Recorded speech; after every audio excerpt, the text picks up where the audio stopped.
बिस्मिल्लाहिर्रहमानिर्रहीम। पब्लिक से मुतल्लिक जो क्वेश्चन रिपीट होते हैं उनका हम एक प्रेजेंटेशन बनाते हैं ताकि इंफॉर्मेशन जो है ना किसी हद तक जो हमारा नॉलेज है लोगों को पहुंचाई जाए। तो एक क्वेश्चन जो बहुत कॉमन है, मेरी माएँ बहनें और बेटियां पूछती रहती हैं कि बच्चा है और उसकी एक आंख में पैदाइशी तौर पे पानी आ रहा है तो हम क्या करें।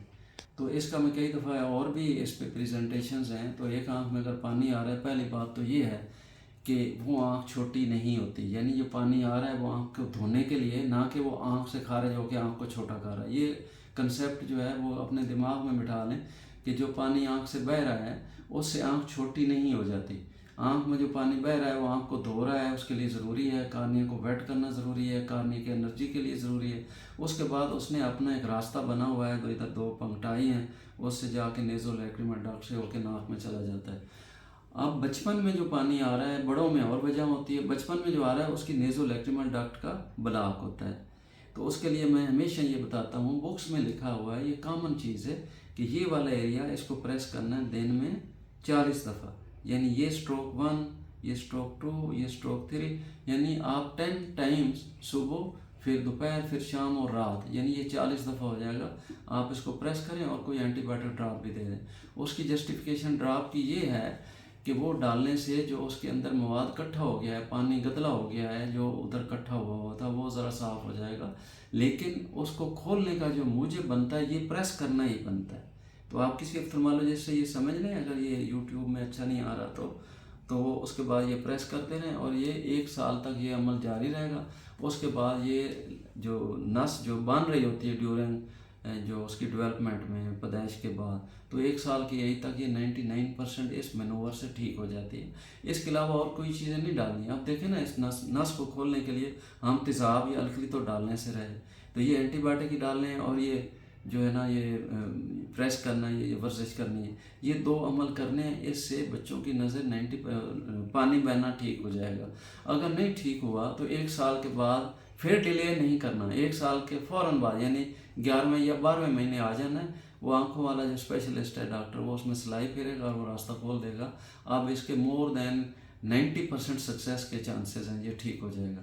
अगर आप लेट आएंगे तो फिर की सक्सेस जो है उसकी वो कम हो जाएगी। और बड़ों में जो पानी आता है वो उसकी और वजूहत है, उसकी अमूमन सर्जरी करनी पड़ती है, क्योंकि ये रास्ता जब बंद हो गया तो इस रास्ते को खोलना और इसके अंदर एक ट्यूब डालना या स्टंट डालना वो ज़रूरी है। तो वो डाल जाए तो ये ठीक हो जाता है, कोई ऐसा इशू नहीं है, इसमें डिले नहीं करनी चाहिए इसकी ट्रीटमेंट में। नेक्स्ट है, एक बंदे ने सवाल किया है कि मैंने ब्रेन ट्यूमर हो गया तो उसकी सर्जरी करवाई है और उस वजह से मेरी नज़र चली गई है, मुझे कोई ऐसी दवा बताएं जिससे मेरी रोशनी बहाल हो जाए। तो ये जो रोशनी चली गई है, इसका मतलब ये जो नस है वो आँख से लेके दिमाग तक करंट लेके जा रही है, क्योंकि आँख एक दिमाग का हिस्सा ही है। अगर वो नस उधर से आँख से दिमाग की तरफ सर्जरी के बाद या ट्यूमर की वजह से या ट्यूमर की सर्जरी की वजह से किसी वजह से भी वो डैमेज हो सकती है। अगर वो डैमेज हो गया तो कोई ऐसी दवाई नहीं है जो उसको ठीक कर सके, क्योंकि वो एक नर्वस टिश्यू है। एक दफ़ा जब वो डिस्ट्रॉय हो जाए किसी वजह से भी तो फिर वो ठीक होने का चांस नहीं है, इसलिए इसकी कोई दवाई नहीं है। आप फजूल में पैसे नहीं खर्चे और जिस डॉक्टर से ऑपरेट कराया उसी से रब्ता कर लें। नेक्स्ट है, मुझे बताया गया कि ग्लाकोमा था, एक आंख मेरी ब्लाइंड हो गई और दूसरी में मैंने सर्जरी कराई और जो आंख ब्लाइंड हो गई उसमें नज़र नहीं आता, उसके लिए मैं क्या करूं। तो ये एक बहुत कॉमन चीज़ है, हमने अपने बुजुर्गों से भी सुना था। जो ग्लाकोमा है, ये कालम होती है, उससे जो नज़र ख़राब हो जाती है वो रिकवर नहीं होती। तो इसलिए मैं हमेशा कहता हूँ कि काले मोतिये की तशखीस पे ही ज़ोर लग जाए और वो डायग्नोज हो जाए। उसके बाद कई किस्म की अद्वियात हैं जो डाली जा सकती हैं और वो नज़र को बचाया जा सकता है। और दवाइयाँ ना अफेक्ट करें तो फिर सर्जरी हो जाती है, या सर्जरी प्लस दवाइयाँ दोनों हो जाती हैं, या बाज़ का तो एक लेज़र भी होती है, उससे भी काम चल जाता है। तो ट्रीटमेंट डायग्नोसिस के बाद होता है, और डायग्नोसिस इसलिए मुश्किल है कि ग्लाकोमा की अक्सर वजूहत जो हैं वो उसमें दर्द नहीं होती। जो हम कहते हैं ना, दर्द एक अल्लाह की नेमत है जो इंसान को किसी के पास ले जाती है, दोस्त के पास या डॉक्टर के पास, यार मुझे ये प्रॉब्लम है, मुझे दर्द हुई है, आँख में हुई है, तो इसका क्या मसला है। तो अब काले मोतिये की 1-2 किस्में हैं जिसमें दर्द होती है, बाकी में दर्द होती नहीं, इसलिए हम इसे कहते हैं कि ये आँख का खामोश दुश्मन है। तो इस खामोश दुश्मन को शुरू में अगर पकड़ा जाए तो कैसे पकड़ा जाए। अगर आपको ब्लड प्रेशर है, आपको शुगर है, आपकी एज 40 ईयर से ज़्यादा है, आप माइनस की ऐनक लगा रहे हैं, या आपकी फैमिली हिस्ट्री है, तो اور ان ساری چیزوں کو سامنے رکھ کے آپ اپنی تشخیص کرائیں. اگر اس میں ثابت ہو جائے، آج کل بڑی اچھی انویسٹیگیشنز آ گئی، اور وہ ثابت ہو جائے تو پھر اس کا ٹریٹمنٹ میڈیکل ٹریٹمنٹ ہے یا سرجیکل ہے یا لیزر ہے. تو اس سے نظر کو بچائیں، لیکن ایک دفعہ چلی جائے تو پھر واپس نہیں آتی. نیکسٹ کوشچن ہے کہ مجھے کارنیا ڈسٹروفی ہوگی، یعنی کارنیا سامنے والا جو شفاف پردہ ہے.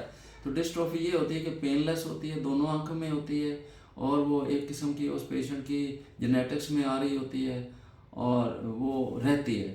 اس کا کوئی میڈیکل ٹریٹمنٹ نہیں ہے. اگر وہ بہت زیادہ ہو گئی تو وہ اس کو کارنیا ہی ریپلیس کرنا پڑتا ہے، اس کی سرجری کرنی پڑتی ہے. لیکن وہ کسی اچھے ڈاکٹر کو دکھا لینا چاہیے کہ وہ ڈیسائیڈ کرے کہ اس کی سرجری کرنی ہے یا اس کو ویٹ کرنا ہے. کیونکہ اگر بہت زیادہ ڈینس نہیں ہے کارنیل ڈسٹروفی تو اس کو ویٹ بھی کیا جا سکتا ہے، گزارا بھی کیا جا سکتا ہے اینک سے یا کسی اور جو لو وی ایل ایڈ سے.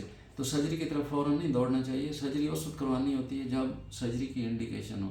تو میں ڈاکٹر اعجاز جوید لاکھ، اسی نام سے میرا یوٹیوب چینل ہے ڈاکٹر اعجاز جوید لاکھ. اس میں اور ویڈیوز بھی ہیں اور یہ انفارمیشن کی اور ویڈیوز بھی ہیں، اسٹوڈنٹس کے لیے بھی ہیں، اردو میں ہیں، ایزی ہیں. ان کا آپ دیکھیں، اوپینین دیں، ڈسکس کریں، اس کا پازیٹیو نیگیٹو فیڈ بیک ہمیں دیں تاکہ ہم اپنے آپ کو امپروو کر سکیں. کیونکہ امپروومنٹ اور ایجوکیشن کے لیے یہ میوچل ہوتی ہے. ہم لوگوں سے سیکھتے ہیں، مریضوں سے سیکھتے ہیں، اسٹوڈنٹ سے سیکھتے ہیں، اور ہم ایک جگہ بیٹھ کے میوچل کر کے اپنے آپ کو امپروو کرتے ہیں. تو میں ویٹ کر رہا ہوں. Thank you so much.